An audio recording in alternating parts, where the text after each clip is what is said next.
Six. I'm Claire Westell, and I will be interviewing Claire Warrior. Do you want to spell out your name and any other names that you've had, and also mention the place of the interview now and where you were born and your date of birth? Quite a few things. So Claire, Claire, Warrior, Warrior. We are at Royal Museums Greenwich in London, and I was born in Southport, which is now in Merseyside, but was in Lancashire when I was born, and my date of birth is the 1st of the 11th, 1974. Perfect, great. And just to clarify, this is for the Checkpoint project for border crossings, and we are at Greenwich Museums right now. So Claire, to begin with, can you just talk a little bit about your initial involvement with border crossings and how it came to sort of initiate? I'm trying to remember when the first contact we had actually was, to be honest, because I feel like we've worked together on various different things. I guess it would have come through partly because my background is in anthropology. That's what I did as an undergraduate. And so I've always been very interested in the representation of First Nations and Indigenous people in the museum. I was particularly interested in North America. So I think, we've always sort of worked together on projects that have had those things at their heart. And I've done various things that have involved performance or filming or working with going to primary schools and doing engagement talks, lots of different things. I guess the first moments probably came through Canada House, because I've worked quite closely with Canada House. So it was probably a joining up of a triangle of me and Canada House and border crossings that's resulted in where we are today.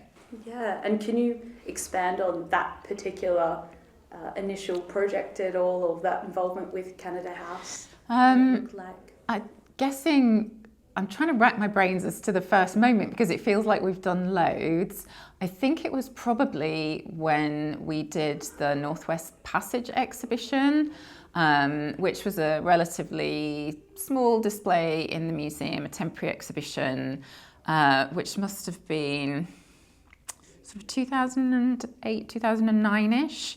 And I think it was part then of wanting to have some Indigenous representation around that exhibition.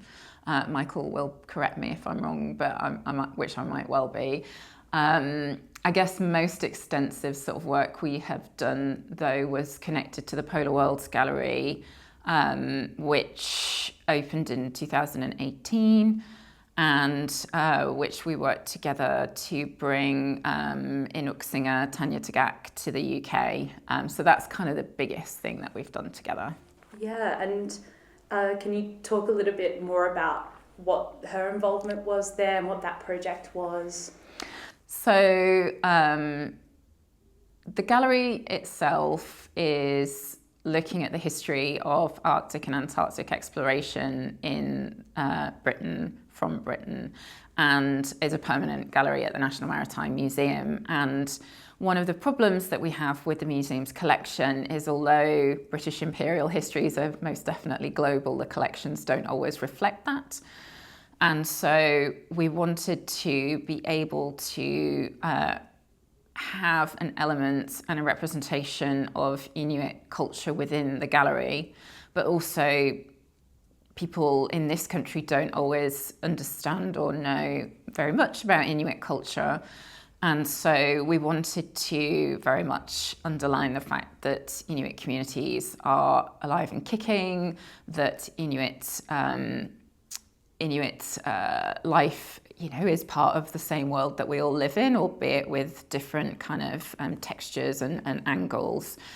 And so, and I think Michael wanted to bring Tanya to the UK because she's a particularly world-renowned throat singer. She has pioneered throat singing as a sort of soloist, which it's normally done in pairs.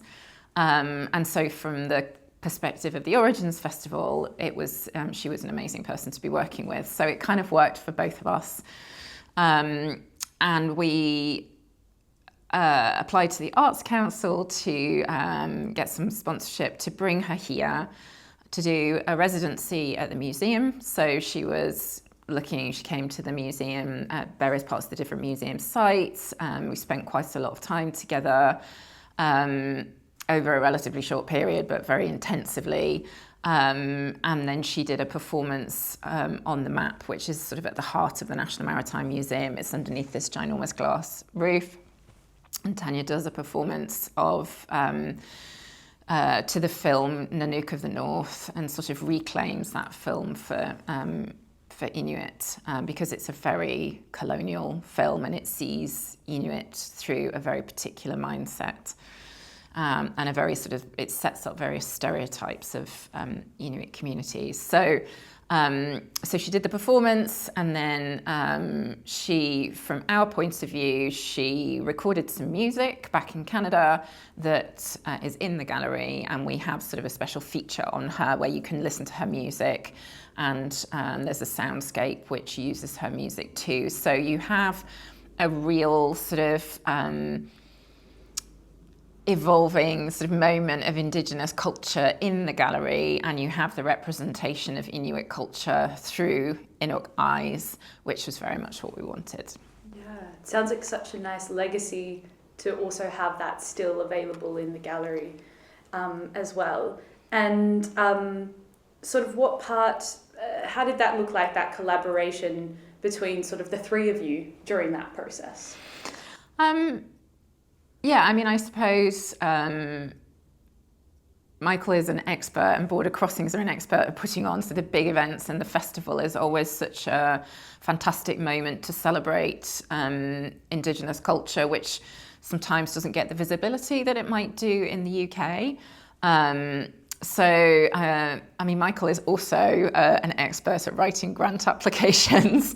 So it was brilliant that he sort of did a lot of the work in terms of the sort of thinking about the initial structure of the grant and how we might do that, and how that would work for the festival. And then I could sort of play my part for the Maritime Museum side of things. I guess the moment where we came the closest together was the event itself, with Tanya performing on the map, which was really the most extraordinary evening. And you know, she is an extraordinary performer in her own right. And you know, if you ever get the chance to see her, go and see her. She's in London in March. She, you know, it was quite a difficult space, because the space itself, the acoustic, is not always brilliant. We've just had some work done to make it better.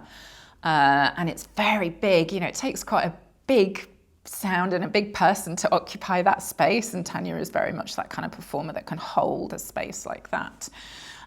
So in terms of the kind of all of us working together, the performance was really that moment. And then I could do sort of my elements with the residency and the music that then Tanya actually went on to release commercially. So she was really proud of the work that she'd done here.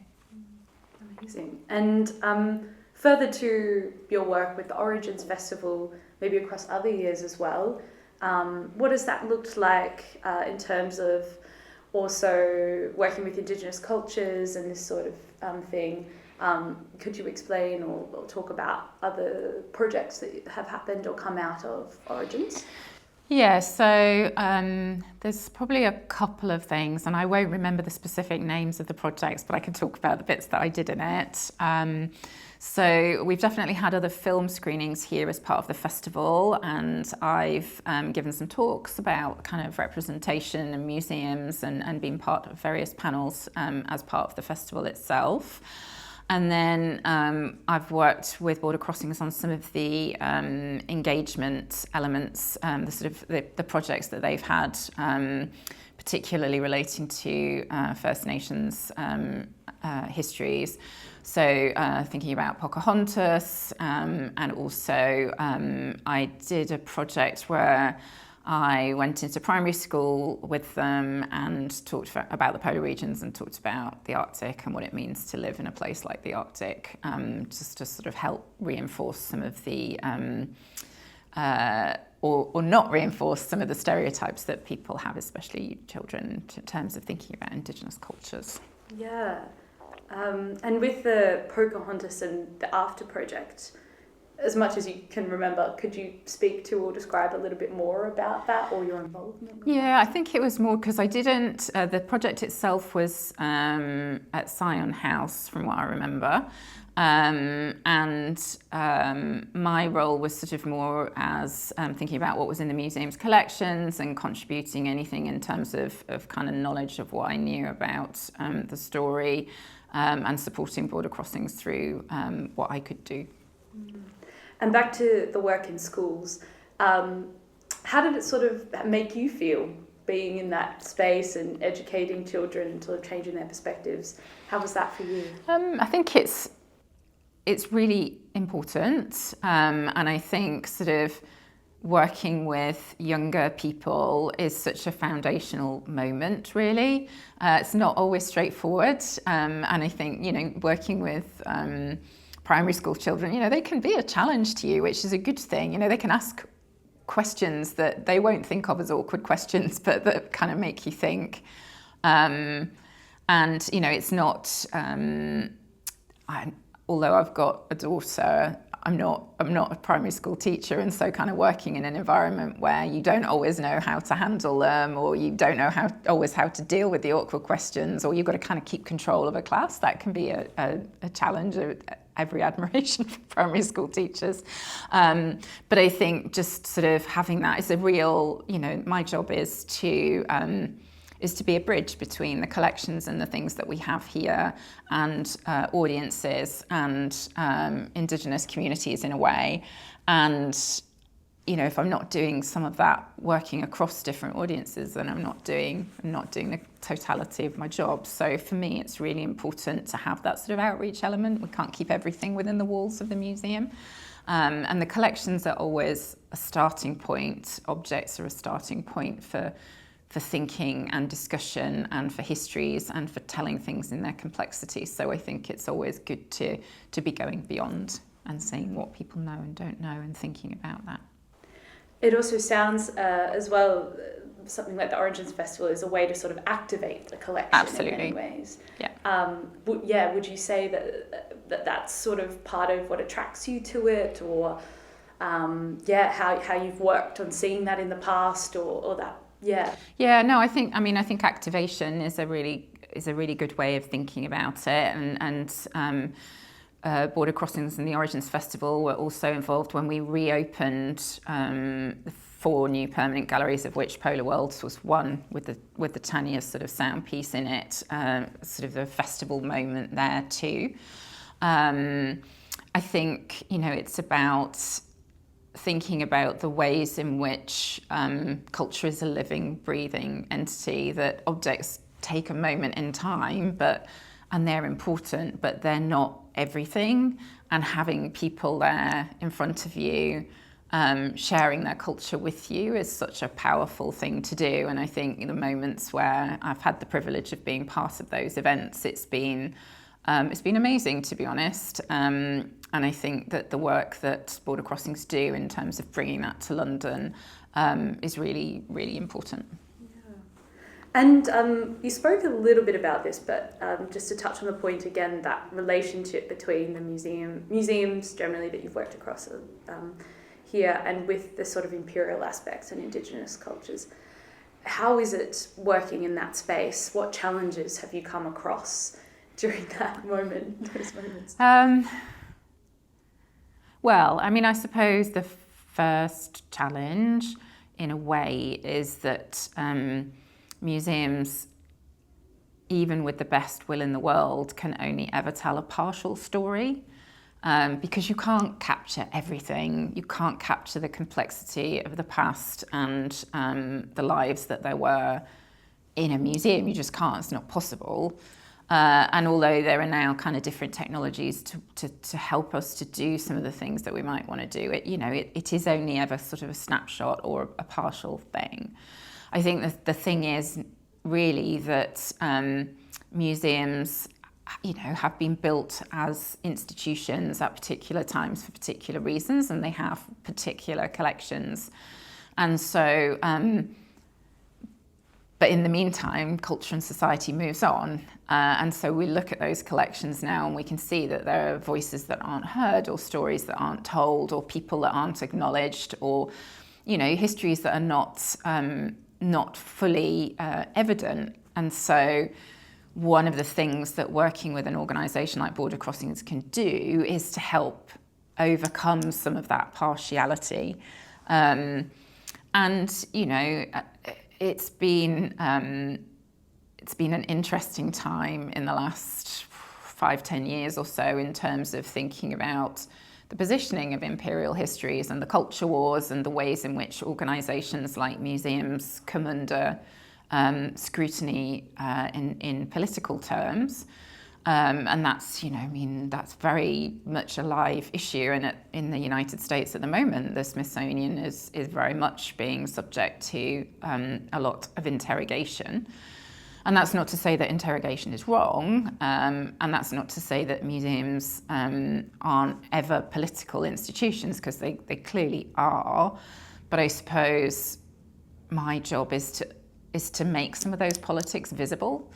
And to help provide the most sort of rounded view that you can, understanding that history is always told through particular eyes, and that people will have reasons for telling the histories that they do that mean that you don't hear another side of the story.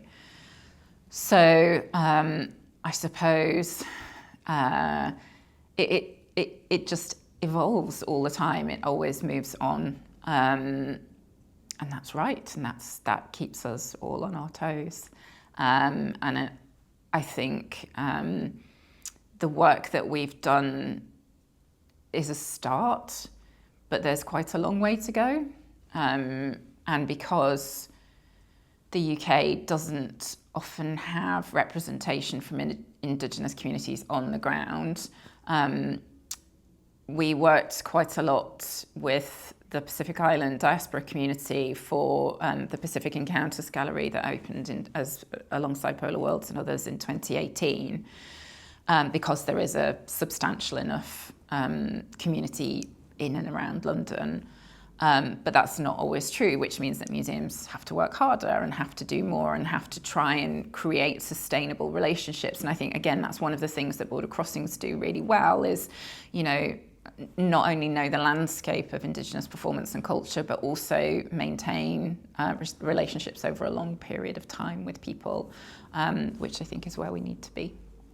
Yeah, and that takes trust, and it's quite resource heavy in a way to build those relationships and maintain them, and that being so pivotal to the work, but also part of the challenge and the tension among so many, I can imagine, that exists across this work. Yeah, and I think that's right. I mean, I think trust, when museums have been the kind of organisations that sometimes they have been, that trust can be hard won, and it takes time, and museums are often quite slow-moving institutions in their own way, but projects are not often slow-moving. Projects are always kind of keeping going. So having that sense of something where you can build something and not kind of just get swept along by a process, I think can be difficult. And also, I think because museums increasingly do work on a sort of project-by-project basis, having that sense of continuity and maintaining a relationship can be really tricky. And I think that's the sort of next sort of stage for some of the things that we need to do. I mean, we as an organisation have done that, I think, quite well with the Pacific Island diaspora community, because we have a Pacific advisory group that we now that meets regularly and advises the museum on anything to do with Pacific Island history.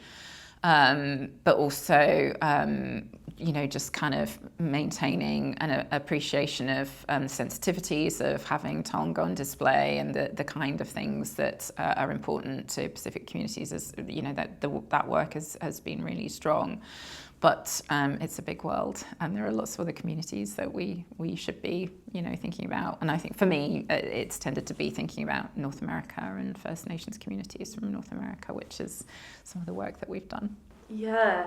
And do you think that some of these, as you sort of mentioned, project by project thing, and sometimes that means that, you don't have the longevity, but you have a start in a way. And do you feel that some of the projects that you've worked on with border crossings have initiated or sparked something else that's come along the way that, even if it's small, started to generate a longer term shift? Or yeah, I think yes. I think particularly the work with Tanya. We still keep in touch with Tanya and thinking about the sort of connections that she has in terms of Inuit communities and the art that's being produced and the culture, the sort of living Inuit culture. Absolutely. I think some of it's about mindset though, and about sort of having things like performance at the heart of festivals that we do, and the museum has worked with border crossings on other events apart from the ones that I've been involved in. And in a way, they're sort of the go-to in terms of thinking about bringing Indigenous artists to the UK and knowing, having a finger on the pulse of who from different Indigenous communities is the person to sort of talk to and go to and bring here, because they are excellent, arbiters of that performance type. So. We've kind of continued the relationship in that sense, and obviously in a personal sense, and keeping, I keep engaged with what border crossings do, and love going to events and seeing the kind of richness that they bring to London. Great. And is there anything else that you think important that you want to talk about, or if you're just reflecting on, I can imagine it's bringing up a lot, are there any sort of experiences that are coming to mind that were quite impactful or profound or anything in that time? I suppose, yes, the performance by Tanya was outstanding, and I think from Border Crossing's perspective, it was also one of the sort of real highlights of something that has been brought to London, and I'm really proud to have played a part in doing that with the team.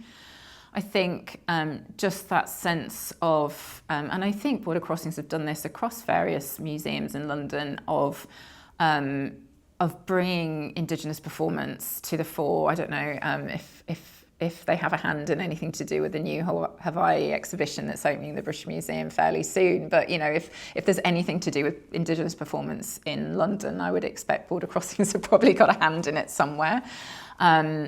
And I think the sort of breadth and the scope of what the team do, for a small organisation, to have the longevity that they have and to do the things that they've done is really remarkable.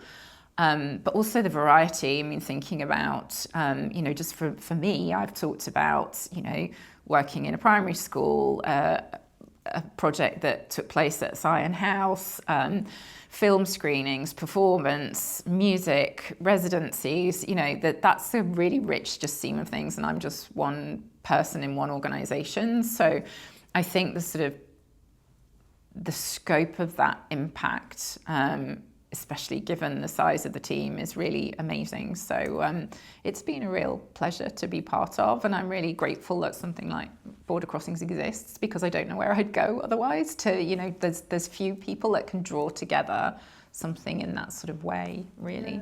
And as you say, also cross mediums almost, and working, as you say, across film and music and in museums and in different spaces, and activating those different spaces in new ways is also rare to sort of find too.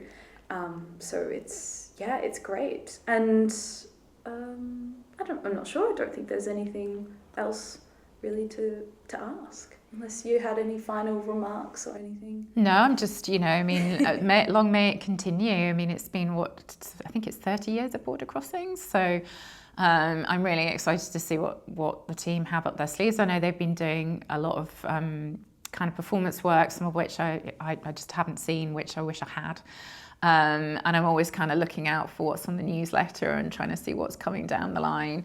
And I know they've been doing lots of really important work elsewhere in Europe and thinking about, things to do with migration and refugees and just, really important questions that, we find ourselves in a world that sometimes at the moment feels a little bit upside down. There's moments where I'm like, I can't believe that some of these things are being said in public, or that people are thinking, that I don't know, the politics of the world feels a bit crazy at times. So I think having people doing this kind of work with a sort of impact that goes beyond a performance or an engagement with a primary school, it has ripples, and I think those ripples are really important to just keep hold of. I think in a slightly crazy world, it brings a sort of groundedness and a just something fascinating and interesting and alive, and often wonderful and beautiful, often challenging, and that's a good thing. Yeah, and it's human in so many ways. You just read the news and it's just this and this, and it's fact and statistic, and it's this and that, and then you've got something that's telling stories and it's real and it's human. It's such a different experience to have that and to hear something through that than it is with all the other noise that we have. Yeah, and I think that's really important, isn't it? Because I think that sort of sense of a person-to-person engagement, whether it's somebody on a stage or, somebody in a classroom or whatever, we're so used to living our lives behind screens or through a screen, or, where people hide and people don't see that kind of immediate face-to-face moment. And I think having a face-to-face experience with someone whose worldview might be really different from yours is only ever a good thing. And as I said, sometimes that can be challenging, but, it can be about histories that we find very difficult in this country sometimes to confront and to think about. But they are what they are, and not confronting things doesn't ever make it better. That's one of the things in psychology, isn't it? It's like not thinking about it doesn't make it go away. You have to sort of work through, and that might take time. But seeing the humanity and seeing the people and finding common ground, I think that's really important, because at the end of the day, difference is wonderful, but also as a common humanity, I think that's wonderful too. And I think sometimes we forget, I feel like in the world at the moment, we forget that a little bit, that we're all living on a planet that is changing very rapidly, and we will all face the consequences, whether we like it or not. And so remembering that there's lots of human beings there that have the same hopes, dreams, loves, whatever, that's really important. Yeah, absolutely. And would you say that comes across in your work as the curator as well? Are you trying to also get that across in what you're doing too?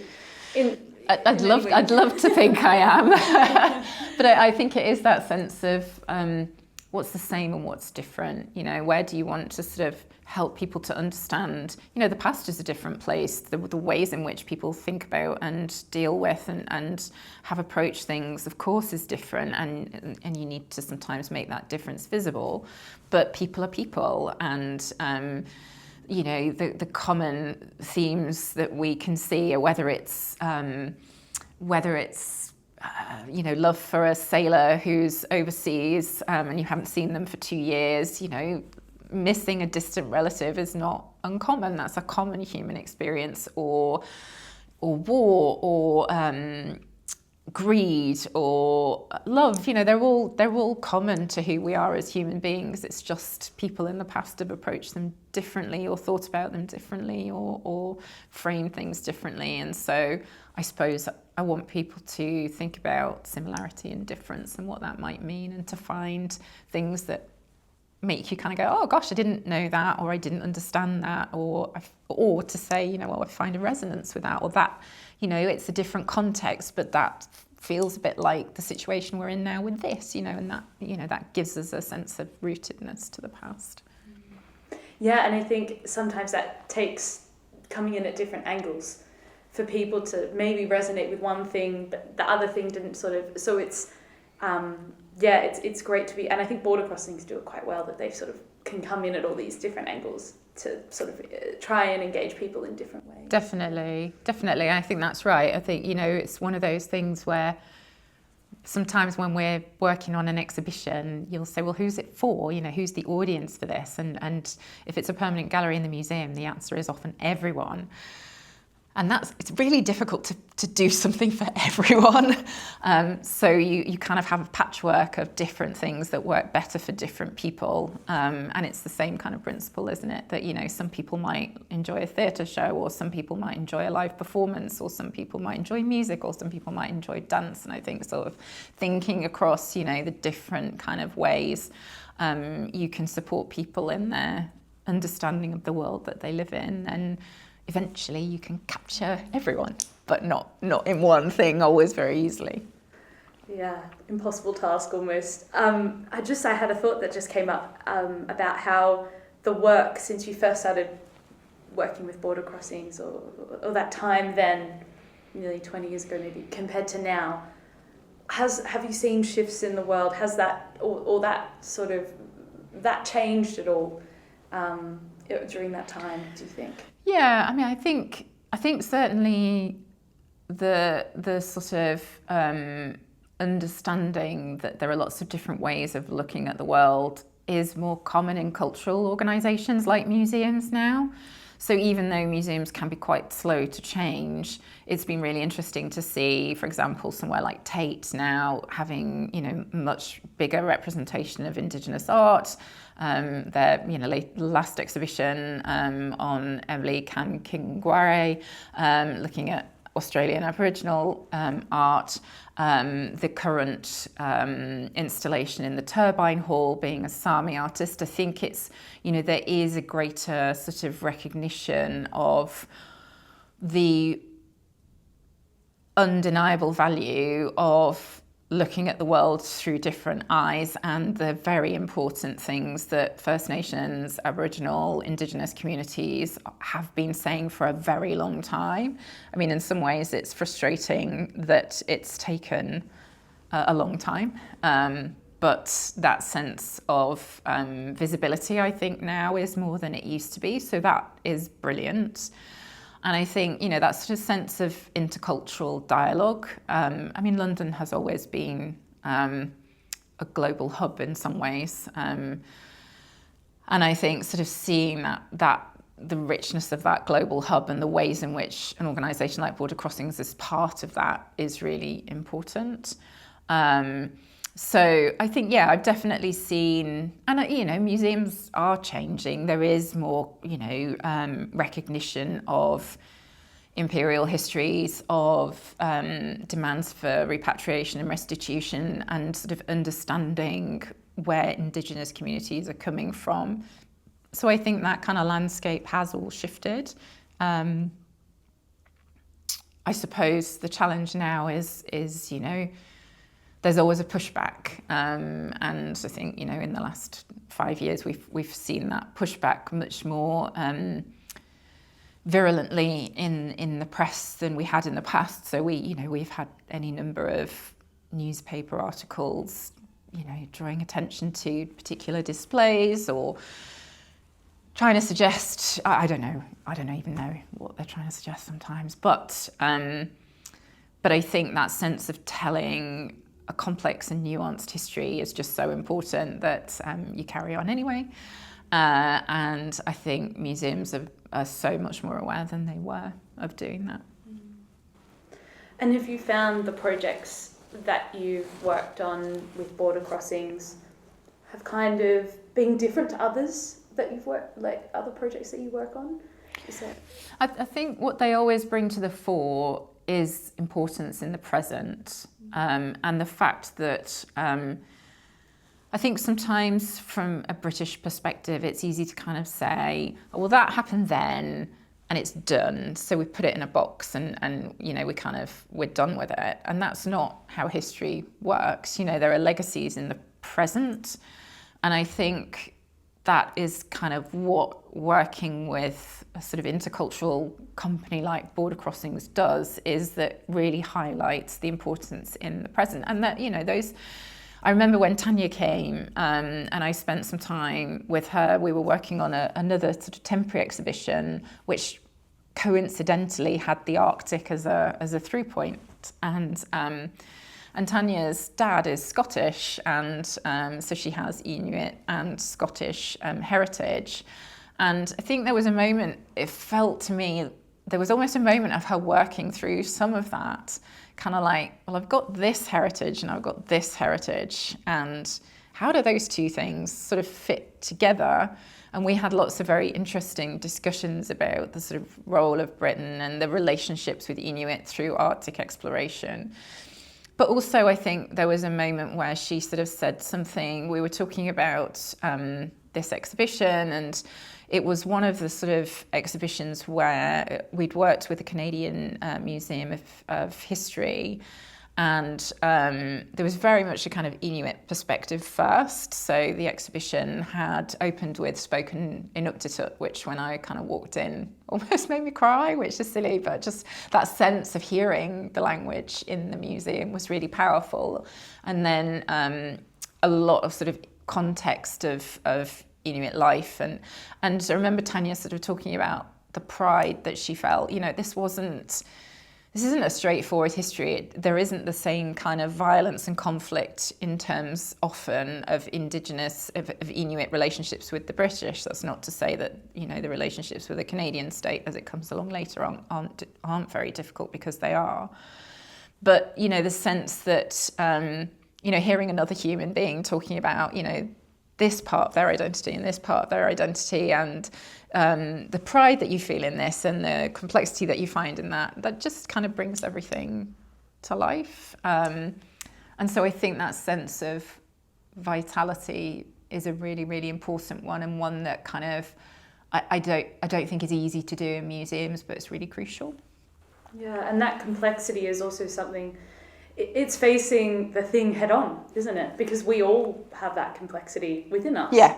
And part of also seeing the artist going through that themselves, and then also yourself as a visitor experiencing or coming to terms with that sort of tension or complexity inside you is also part of the outcome of the work itself. Yeah, and I think, you know, look, it's that sense of nothing's ever black and white. No. It just isn't. And I spend a lot of my time going, it's just really complicated, because it is. And I think, you know, that's one of the things, museums are sometimes a bit of a blunt tool for telling complex histories, but we're a good starting point, and we are sort of trusted in the ways in which we talk about histories.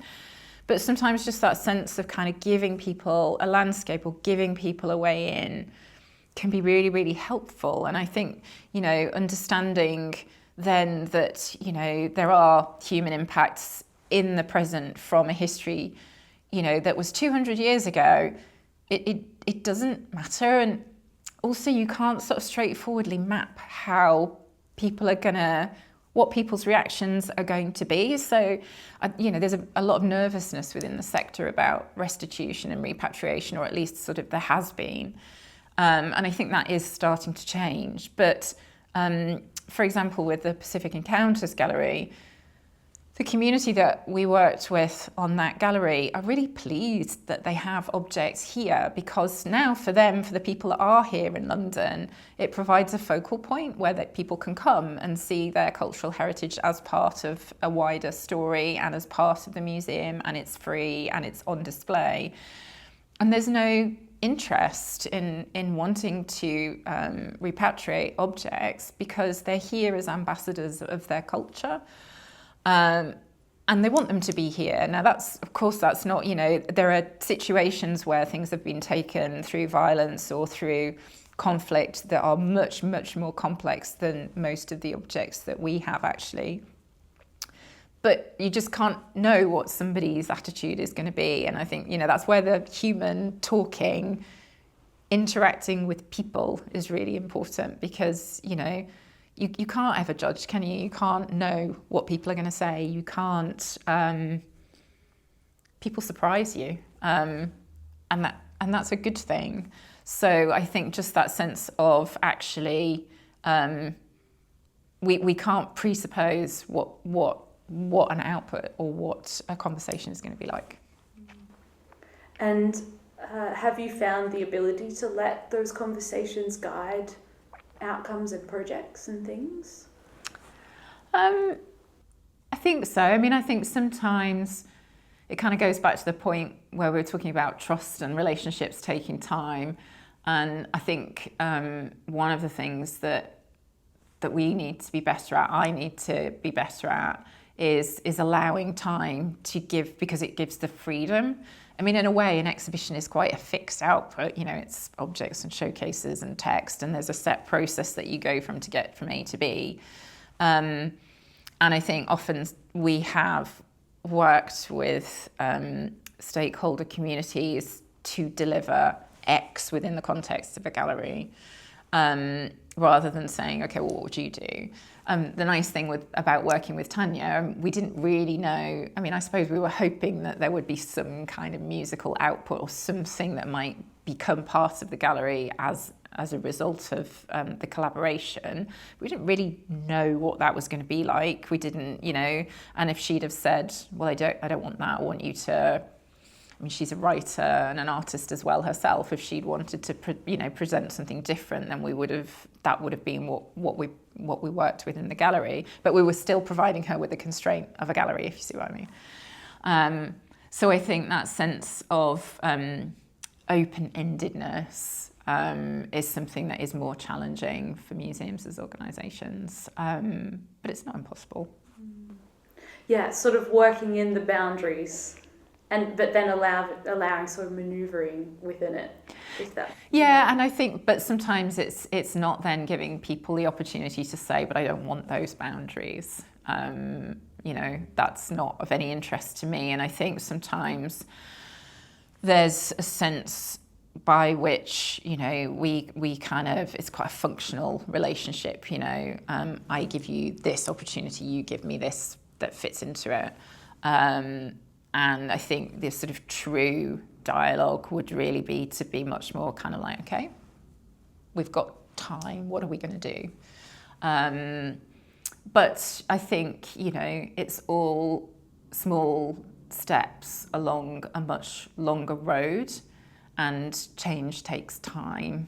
And we need, perhaps it's not fair to ask people to be patient, but maybe people need to be patient with museums. We're slow moving and conservative with a small c.